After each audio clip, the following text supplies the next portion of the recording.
भाजप राम मंदिराचा उत्सव मोठ्या जल्लोषात संपूर्ण भारत देशात करते. दुसरीकडे राहुल गांधी भारत जोडो यात्रेचा दुसरा टप्पा सुरू करते. तर याचा फायदा इंडिया आघाडीला कसा होईल आणि भाजप असं आहे की आघाडीची बैठक झाली. त्या बैठकीमध्ये आमच्या काही सहकाऱ्यांनी असं सुचवलं की राहुल गांधींनी दक्षिणेमध्ये पदयात्रा केली आणि उत्तरेच्या काही भागामध्ये पदयात्रा करू असं त्यांनी जाहीर केलं, पण ते होऊ शकलं नाही.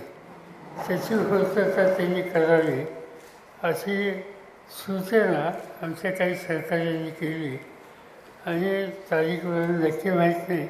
18-19 त्यांनी उत्तरेकडच्या राज्यात ही पदयात्रा सुरू करावी अशी सूचना आमच्या सगळ्यांच्याकडून आहे आणि बहुतेक ती सुरुवात करतात. एक तरफ राम मंदिर का जो है 22 तारीख को इनॉग्रेशन होने जा रहा है, वहाँ की स्थापना होने जा रही है. उद्धव ठाकरे को अभी तक निमंत्रण नहीं मिला है. हालांकि उस वक्त जब ढांचा गिराया था उस वक्त बाला साहब ने बोला था कि मैंने जब बाबरी मस्जिद जब गिराई गई थी तब एक ही पॉलिटिकल लीडर देश में यह हमने किया ऐसी बात करके सामने आई थी, बाकी किसी ने कही नहीं. और इसलिए जो कुछ कंट्रोवर्सी है इसमें शिवसेना का कुछ न कुछ रोल था या नहीं, इस पर कंट्रोवर्सी करने की कोई आवश्यकता नहीं.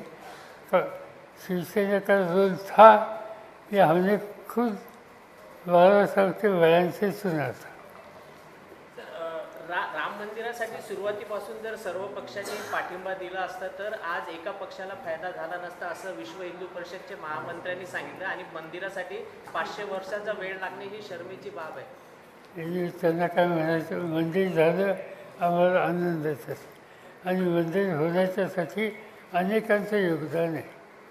सर, शिरूरचे जे खासदार आहेत त्यांनी अजित पवारांचं चॅलेंज स्वीकारलेलं आहे.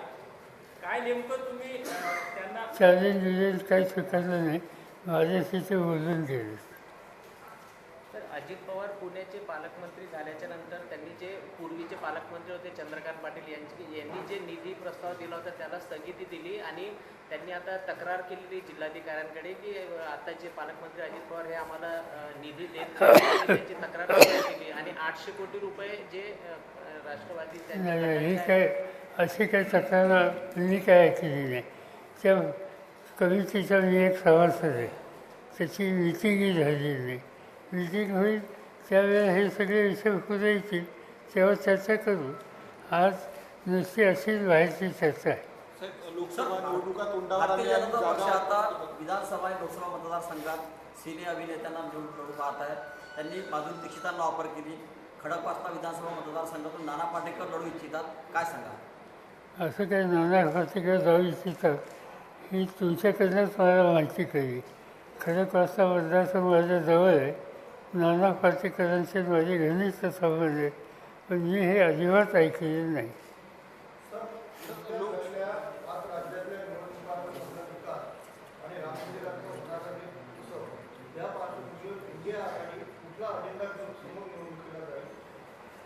असं आहे की या 3 राज्याच्या निवडणुकीचा निकाल हा अपेक्षेसारखा नाही ही गोष्ट मान्य करावं लागेल. पण याचा अर्थ उद्याच्या निवडणुकीला आम्हाला सगळ्यांना अडचणी आहेत अशी स्थिती नाही. आम्ही एका विचाराने जर काम केलं तर त्याच्यात लोक पर्याय म्हणून स्वीकारतील असा विश्वास आहे. आज खऱ्या अर्थानं काय गरज आहे, आज हे आम्ही इंडियामध्ये जे एकत्र आहोत, आम्ही एकत्र निवडणुकीला सामोरं जाणं याची आवश्यकता आहे आणि आमची जी खबरदारी घेण्याची नीती आहे, तयारी आहे, त्या कामाला आम्ही सुरुवात केली आहे. लोकसभा निवडणुकीमध्ये तुम्ही खासदार नवनीत राणांना पाठिंबा दिला, स्वतः त्या राष्ट्रवादीच्या तिकिटावर निवडणूक लढवली आणि 2019 मध्ये देखील तुम्ही पाठिंबा दिलेला होता. आता या ठिकाणी काँग्रेस देखील दावा करते आणि ठाकरे गट देखील दावा करते. यावेळी आता यावेळेला राष्ट्रवादी काँग्रेस पक्ष ज्याचा अध्यक्ष मी आहे त्याच्यानंतर काँग्रेस पक्ष आणि उद्धव ठाकरेंच्या नेतृत्वाखालचा पक्ष आम्ही तिघे एकत्र बसून इथला आणि बाकीच्या ठिकाणचा निर्णय घेणार आहोत. इंडिया आघाडीची बैठक इंडिया आघाडीमध्ये जी इंडिया आघाडीची बैठक सुरू आहे त्यामध्ये प्रकाश आंबेडकरांना अजूनही समावेश त्यांचा झालेला नाही त्यांच्या ह्याच्यात. त्यांनी जागा अलायन्स पण केल्या, त्यांच्या जागा ज्या आहेत त्याचा अलायन्स नेमकं कधी होईल हे संपूर्ण समीकरण? माहिती नाही, काही इंडिया आघाडीची जी बैठक झाली ते माझ्या शेजारी खरगे होते. खरगेच्या अध्यक्षाखाली ती बैठक झाली आणि खरगेंना मी स्वतः सुचवलं आहे की प्रकाश आंबेडकर यांच्याशी संपर्क साधावा आणि त्यांच्या सहनिर्मितीला सामोरं जाता येईल तर तो प्रयत्न अवश्य करावा. ते त्यांनी त्याच्यानंतर बैठक झाली का नाही हे मला माहिती नाही, पण आम्हाला सगळ्यांची इच्छा आहे की त्यांच्यासह एकत्र जावं. अजित पवार म्हणाले की तुम्हाला भेटीचं निमंत्रण दिल्याची माहिती आहे आणि उद्या तुम्ही भेट आघाडीमध्ये मायावती बच्चू कडूंनी तुम्हाला भेटीचं निमंत्रण दिल्याची माहिती समोर आलेली आहे आणि उद्या परतवाडात जाता त्यांनी असं सांगितलं की त्या रस्त्याने मी जातोय तर 5 मिनटं माझ्याकडे चहा घेऊन जा, तर मी जाईल. सर बच्चू नाराज आहेत, बच्चू कडू महायुतीमध्ये नाराज आहेत. आता तुम्ही त्यांच्याकडे चहासाठी जाताय, अशा वेळेस बच्चू कडू महाविकास आघाडीत येतील किंवा त्यांना आणण्याचा काही प्रयत्न होणार आहे का? असं आहे की मी त्यांच्याकडे जातोय त्याच्यामध्ये काही राजकीय हेतू नाही. एका विधानसभेच्या सदस्यांनी चहाला या म्हणून सांगितलं, त्याची एवढी चर्चा करायचं काही कारण नाही. मग ते येण्यास इच्छुक असले तर आपण घ्यायला तयार आहे का? मग कसं होणार? तुमच्याकडे माहिती आहे तसं. ते तयार असले तर इंडिया आघाडीमध्ये मायावतीचं सामील होणं याच्या संदर्भात जे काही संकेत मिळत आहे याला काय दुजोरा आहे किंवा मायावती एक ठराविक अंतर राखत आहेत किंवा इंडिया असं आहे की मायावतीचा महत्त्वाचा रोल हा उत्तर प्रदेशमध्ये आहे. उत्तर प्रदेशमध्ये आमच्या महत्त्वाची सरकारी हे समाजवादी पार्टी. आमची जी बैठक झाली त्या बैठकीमध्ये समाजवादी पार्टीचा या संबंधीचा वेगळा दृष्टिकोन आहे. समाजवादी पार्टीला दुखून आम्ही कुठला निर्णय घेण्याच्या विचारात नाही. अजित पवार म्हणाले की विरोधांकडे मोदींच्या विरोधात पंतप्रधान चेहरा नाही. ठीक आहे, असं त्यांना वाटतं तसं आम्हा लोकांना अनेक वाटतं. सर इंडिया आघाडी आणि चेहरा याची काय आवश्यकता असेल तर असं नाही. मग एक उदाहरण सांगतो. 1977ची निवडणूक झाली. निवडणूक झाल्याच्या आधी कुणी प्रधानमंत्र्याच्यासाठी नाव दिलं नव्हतं. निवडणूक झाल्यावर जनता पक्ष स्थापन झाला आणि त्यानंतर मोरारजीभाई देसाई यांची निवड झाली.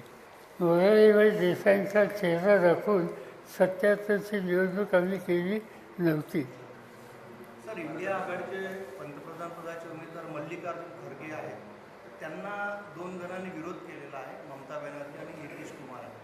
तर अशा स्थितीत काय पाहता तुम्ही इंडिया आघाडी? त्यांना विरोध केला असेल तर मी ऐकलं नाही. मी त्या मिटिंगला हजर होतो. त्यांचं म्हणणं होतं की पंतप्रधान पदाचा उमेदवार आत्ताच जाहीर करण्याचं अजिबात नाही, ती बातमी खरी नाही. इंडिया आघाडीच्या बैठकीमध्ये उद्या त्या संदर्भात काँग्रेस नागपूरला संपूर्ण बैठक होते आहे. या बैठकीत संपूर्ण काय नेमकं तुम्ही कशा पद्धतीने या असं एक काँग्रेस पक्षाची बैठक आहे आणि त्याचं काय होणार आहे मी कसं सांगणार. मी काय काँग्रेस पक्षात नाही आहे, पण काँग्रेस पक्षाची बैठक आहे. त्या बैठकीमध्ये आमचा अंदाज असा आहे की इंडियाची जी आम्ही टीम तयार करतो आहे त्याला पोषक सोयीचं असे विचार त्या ठिकाणी मांडले जातील. भाजप राम मंदिराच्या नावावर राजकारण करत आहे असं जयंत पाटील सुद्धा म्हणाले आज सकाळी आणि अहमद गांधी सुद्धा म्हणतात. भाजप जे आहे ते राम मंदिराच्या नावावर राजकारण करत आहे असा आरोप होत आहे. राजकारण करतायत का व्यवसाय करतायत हे मला माहिती. वंचित बहुजन आघाडीची काल बैठक होती त्यांची महाराष्ट्राची. त्यांनी महाविकास आघाडीकडे 12 जागा मागितल्या लोकसभा आणि 15 दिवसात महाविकास आघाडीनं आम्हाला उत्तर द्यावं असं पण काल प्रदेश अध्यक्षांनी सांगितलं. मला ठाऊक नाही, आमच्या कानावर त्याची माहिती आली नाही.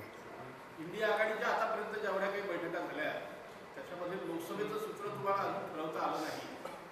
नाही नाही, लोकसभेच्या सूत्राची आम्ही चर्चाच केली करणार आता याच्यानंतर करणार.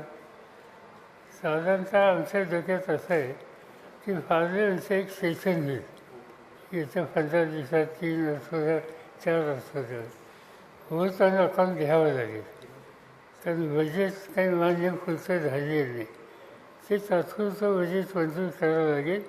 ते मंजूर झाल्यानंतर निवडणूक घ्यायला जी अर्थव्यवस्था उभी करावी लागेल ती तेव्हा होईल आणि त्याच्यानंतर निवडणुका जाहीर होतील. त्यामुळे आता घाईघाईने हा काही निर्णय तोपर्यंत आम्ही आमच्यात बसून डायलॉग करतो. एक वाक्यता कशी करता येईल ती कुठं बदलेत असले तर त्याचा मार्ग कसा करता येईल या प्रक्रियेत आता आम्ही आहोत. 22 तारखेला राम मंदिराचं उद्घाटन होत आहे. महाराष्ट्रातल्या अनेक नेत्यांना मंदिराच्या उद्घाटनाचं निमंत्रण आलेलं आहे. तुम्हाला निमंत्रण आलेलं आहे का? आले असेल तर तुम्ही जाणार? नाही, असं मला काही निमंत्रण नाही. मी मंदिराच्या ह्याच्यात फारसा जात नाही. हे सगळे देवधर्म पूजा अर्चा या सगळ्यापासून मी जरा बाजूला असतो. माझी श्रद्धाची स्थानं आहेत 1-2 ठिकाणी तिथं जातो. पण त्याचं जाहीर किंवा द्यायचाच कधी करत असतो. हा असं आहे की हे प्रश्न व्यक्तिगत आहेत. व्यक्तिगत कुठे श्रद्धा असते नसते त्यानुसार आम्ही करतो. त्यासाठी कुणी निमंत्रण द्यायची किंवा आणखी कुणाची वाद बघायची काही गरज नाही. लोकसभेच्या किती जागा लढवणार आहे? राष्ट्रवादी लोकसभेच्या किती जागा लढवणार आहे? आमची बैठक अद्याप झाली नाही. आम्ही पहिल्यांदा काँग्रेस आणि उद्धव ठाकरे तिघे एकत्र आमचे लोक बसतील आणि त्याच्यातून पुढचं ठरवतील. ती प्रोसेस सुरू होईल आता. सत्ता बांटने के बाद भाजपा गुट में बंटने के बाद उसको रिवोक करने में आपको कितना टाइम लगेगा या कर लिया है और उसका क्या स्ट्रेटेजी क्या है?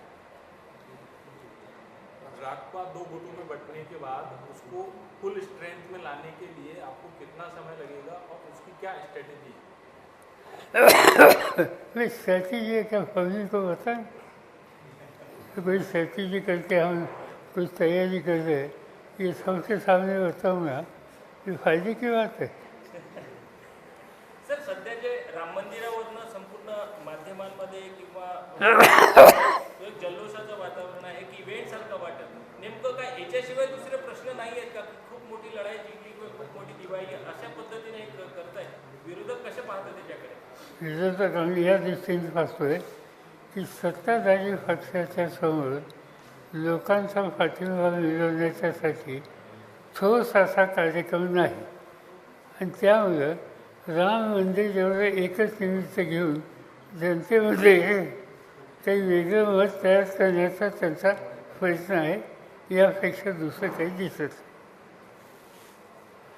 लोकसभेत खासदारांच्या निलंबनानंतर विरोधकांना ज्या पद्धतीने अडचणीत आणण्याचा प्रयत्न सरकारकडून केला जातो. नाही, साधी गोष्ट आहे की 146 खासदारांना सस्पेंड. काय त्यांची चूक होती? सदनामध्ये काही बाहेरचे लोक घुसले. ते घुसले त्यांनी गॅस आणला. तो गॅस शोधला आणि काही लोक बाहेर तेच करत होते. त्यानंतर सदन झाल्यावर हे लोक कोण होते, त्याच्यामागं काय शक्ती आहे याची माहिती सरकारने द्यावी एवढी मागणी अपोजिशनने केली आणि त्यासाठी आग्रह धरला. त्याचा परिणाम 146 लोकांना बाहेर काढले. सभागृहामध्ये सभागृह चालू असताना बाहेरचे लोक येतात, घुसतात आणि त्या ठिकाणी गॅस सोडतात. त्याची माहिती घ्यायला नको. हा असा काही प्रश्न असतो. त्यामुळे साध्या प्रश्नाची माहिती द्या ही विनंती केल्याच्या नंतर आम्ही माहिती तर देणार नाही, सदनामध्ये येणार नाही. काय बोलायचं असेल तर बाहेर बोलू आणि तुम्ही आग्रह करत असाल तर बाहेर जा. याचा अर्थ संसद कशा पद्धतीनं सत्ताधारी पक्ष चालू इच्छित याचा उत्कृष्ट नमुना. खासदारांना निलंबित करणे हा एक बेस होता की याच्या मागचं दुसरं काही कारण होतं? तेव्हा संसदेत या खासदारांना निलंबित केल्यानंतर काही ठराव पास करण्यात आले. नाही 3 बिलं केली, अर्ध्या तासाच्या आत 3 बिलं मंजूर केली, ज्याच्यावर चर्चासुद्धा नाही आणि ज्याच्यात काही गंभीर गोष्टी आहेत, पत्रकारांच्या दृष्टीनंसुद्धा काही गोष्टी आहेत. बीजेपी कार्यकाल में जितनी ईडी की सीबीआई की कार्रवाइयां हो रही है, वो उस बारे में थोड़ा सा आपको क्या लगता है? जानबूझकर काही समजा नाही. बीजेपी कार्यकाल में ईडी की सीबीआई की जितनी ज्यादा कार्रवाइयां हो रही है, जास्त कारवाया करून राहिले ईडीच्या आणि सीबीआयच्या. नाही, असं आहे की ह्या एजन्सीचा वापर त्यांच्या विचाराशी संघर्ष असलेल्या ज्या शक्ती आहेत, संघटना आहेत, त्यांना नावमेद करायचं, त्यांना त्यांच्या ॲक्टिव्हिटीपासून थांबवण्याचा प्रयत्न करायचा, याशिवाय दुसरं काही नाही. या सर्व एजन्सी या आत्ता सत्ताधारी पक्षाचं त्यांचं उद्याचं राजकारण करण्याच्यासाठी एक सोयीचं इन्स्ट्रुमेंट म्हणून आज वापरले जाते. आज ते हे करू शकतात, उद्या निवडणुका झाल्याच्या नंतर देशात बदल होईल अशी आम्हाला खात्री आहे आणि त्यावेळेला अशा यंत्रणांचा वापर कसा केला जातो हे लक्षात ठेवून त्याच्यात काही दुरुस्त्या ह्या करण्याचा विचार आम्हाला करावा लागेल. एनसीपी का जो चुनाव चिन्ह है घड़ी, वो अभी 2 गुटों में एनसीपी बटी है, तो चुनाव चिन्ह का रिजल्ट क्या चुनाव के पहले आएगा? ये मामला इलेक्शन कमीशन के सामने है. इसका फाइनल डिस्कशन हुआ है. फाइनल डिस्कशन करने के बाद इलेक्शन कमीशन ने इस पर हम फाइनल डिसीजन अनाउंस करेंगे. ऐसी बात हम लोगों को कही है, हम राह देखेंगे. मराठा आरक्षणावरून जरांगे पाटील एकीकडे आंदोलन करत आहेत, तर दुसरीकडे तुमचे जे पूर्वीचे सहकारी होते मंत्री छगन भुजबळ हे माळी समाजासाठी आणि ओबीसीसाठी आंदोलन करीत आहेत. या दोघांमध्ये जी वादाची ठिणगी पडली तर राज्यात एकीकडे म्हणजे यातून काही सामाजिक ध्रुवीकरण निर्माण होत आहे. आमचा प्रयत्न त्याच्यातून सामाजिक ऐक्य कसवले आहे. समाजामध्ये कटुता राहणार नाही याच्याकडे अधिक लक्ष द्यायची गरज आहे. जी काही मागणी केलेली आहे आरक्षणाची किंवा सवलतीची, ठीक आहे, त्याच्यात जे योग्य असेल ते सरकारने करावं. पण हे सगळं करत असताना इतर जे घटक आहेत त्यांच्या हिताची सुद्धा दखल करावी अशी मागणी आहे. आणि ती मागणी आज याच्यातून 2 समाजात कटुता होणार नाही या पद्धतीने सोडवावी असं आम्हाला वाटतं. बीजेपी के वरिष्ठ नेता जो है वे आपकी बात मानते हैं और हे किसने कहा? ये कल प्रेस के सामने दीदी ने कहा है कि आपकी बातें बीजेपी के वरिष्ठ नेता सुनते हैं और ये किसने कहा?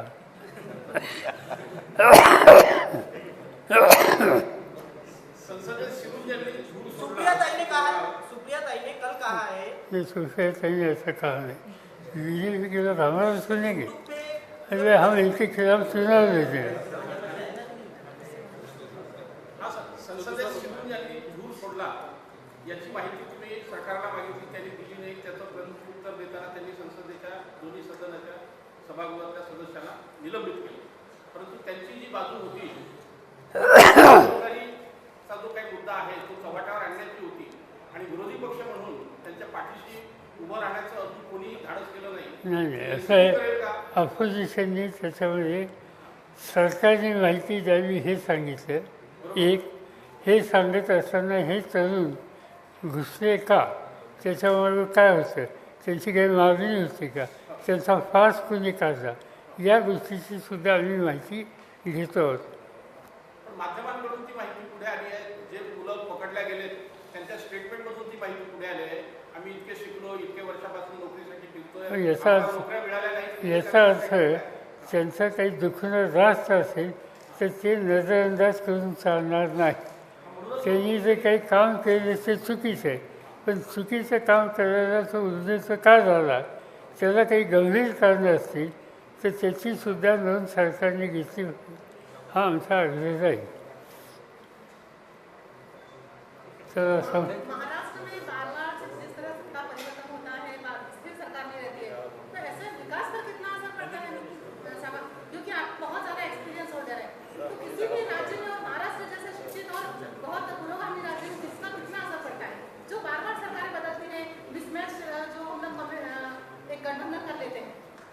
कहाँ सरकार कहाँ बदली? सर साहब आपको तो पता है महाराष्ट्र की सरकार जो बार बार बदली जा रही है, पहले उद्धव ठाकरे साहब के साथ थे, बाद में अभी दूसरी सरकार आ रही है, तो ऐसे विकास पर क्या असर पड़ता है? बात ऐसी है कि सरकार जो कोई हुकूमत में बैठे हैं उनकी जिम्मेदारी है कि डेवलपमेंट के लिए ज़्यादा ध्यान देने की आवश्यकता है। डेवलपमेंट नज़रअंदाज करके काम करेंगे तो लोग जब उनको मौका मिलेगा तो सबक सिखाएंगे। एक स्थानिक प्रश्न, तुम्ही म्हणालात लोकसभेच्या जागा वाटपाच्या संदर्भात दोन्ही पक्ष एकत्र आहेत. त्याच्यामध्ये अमरावतीचा क्लेम राष्ट्रवादी करेल का? असे की मागच्या वेळेला ही जागा राष्ट्रवादीकडे होती आणि राष्ट्रवादीचे आमचे जे इथे स्थानिक सरकारी आहेत त्यांची आग्रह या जागेच्या संबंधीचा आहे. आमच्या सहकाऱ्यांचा जो आग्रह आहे त्याच्याकडे आम्हाला लक्ष द्यावं लागेल. याचा अर्थ उद्या लगेच निर्णय झाला असं नाही, पण आम्ही प्रोसेस डिस्कस करू, आग्रह करू.